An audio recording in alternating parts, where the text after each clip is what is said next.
যে 2026 সালের জুনের পরে 1 ঘন্টাও তিনি আর ক্ষমতায় অবস্থান করবেন না, ক্ষমতায় থাকবেন না। এর আগেই তিনি তার প্রক্রিয়া সম্পন্ন করে নির্বাচন দিবেন। আমরা বর্তমান পরিস্থিতি, বিশেষ করে গত 3-4 দিন যাবৎ বাংলাদেশের রাজনীতিতে যে এক ধরনের অস্থিরতা, জনমানুষের মধ্যে যে উৎকণ্ঠা বিরাজ করছে, সেই জায়গা থেকে আমরা প্রধান উপদেষ্টাকে অনুরোধ করেছি যে কোনো অবস্থাতেই পরিস্থিতি যাই হোক না কেন তিনি যেন মাঝপথে হাল ছেড়ে না দেন।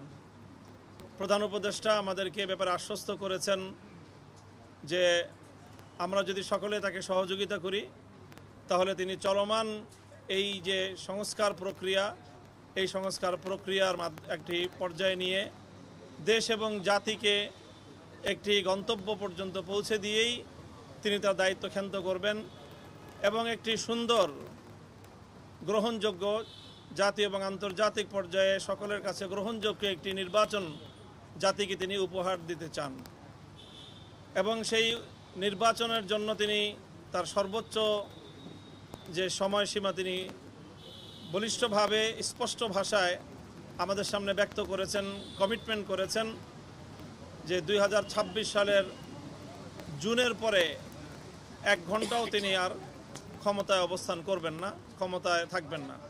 এর আগেই তিনি তার প্রক্রিয়া সম্পন্ন করে নির্বাচন দিবেন। আমাদের পক্ষ থেকে আমরা 3টি বিষয়কে গুরুত্বের সাথে উপস্থাপন করেছি। একটি হলো যে চলমান সংস্কার প্রক্রিয়া, এটা এই পর্যন্ত আমরা বলেছি যে এখনো পর্যন্ত সরকারের পক্ষ থেকে সংস্কার কার্যক্রমের কাঙ্ক্ষিত মানের কোনো অগ্রগতি আমরা দেখতে পাইনি।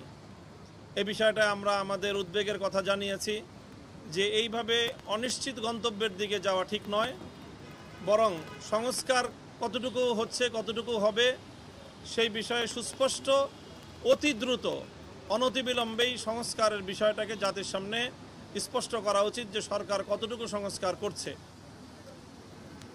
এরপরে হলো যে বিগত যে ফ্যাসিবাদী আমলে যেই হত্যাকাণ্ডগুলো সংগঠিত হয়েছে, শাপলা চত্বর থেকে নিয়ে শুরু করে জুলাই বিপ্লব পর্যন্ত, এই সকল হত্যাকাণ্ডের জন্য দায়ী প্রধান আসামিদেরকে, ফ্যাসিবাদী শেখ হাসিনা সহ তার প্রধান সহযোগীদের অন্তত নির্বাচনের আগে একটা নির্দিষ্ট একটা মেয়াদে, নির্দিষ্ট একটা উন্নতি, যেটাকে দৃশ্যমান একটা অগ্রগতি আমরা বলতে পারি, সেটা যেন সম্পন্ন হয়।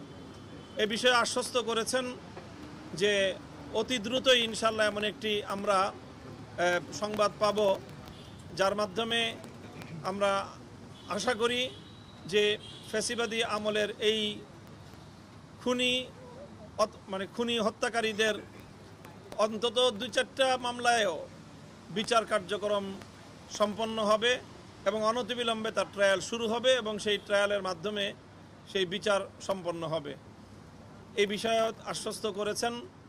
আর একটা বিষয় অত্যন্ত বলিষ্ঠতার সাথে তিনি বলেছেন যে করিডোর এবং বন্দর ইস্যুতে দেশ এবং জাতির স্বার্থ বিরোধী কোনো কার্যকলাপ অন্তত তার দ্বারা সম্পন্ন হবে না। তিনি তার উপর আস্থা রাখার জন্য আমাদেরকে বিশেষভাবে অনুরোধ করেছেন। আমরা বলেছি যে এই সকল বিষয়ে, বিশেষ করে করিডোর ইস্যুতে, বন্দর ইস্যুতে, আন্তর্জাতিক যেই ইস্যুগুলো রয়েছে সেখানে যেন সকল রাজনৈতিক দলগুলোকে সম্পৃক্ত করে সেই বিষয়ে রাষ্ট্র এবং সরকার তার সিদ্ধান্ত গ্রহণ করে এবং পলিসি মেনটেন করে।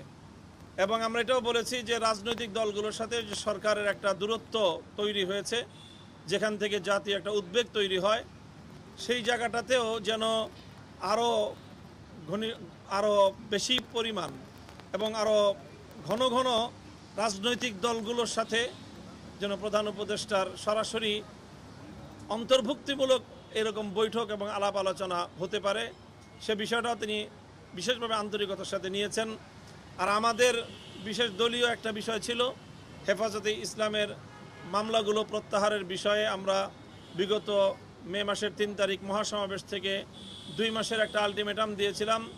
সেই বিষয়ে মাননীয় প্রধান উপদেষ্টা নিজে দায়িত্ব গ্রহণ করেছেন যে তিনি এই বিষয়ে সরাসরি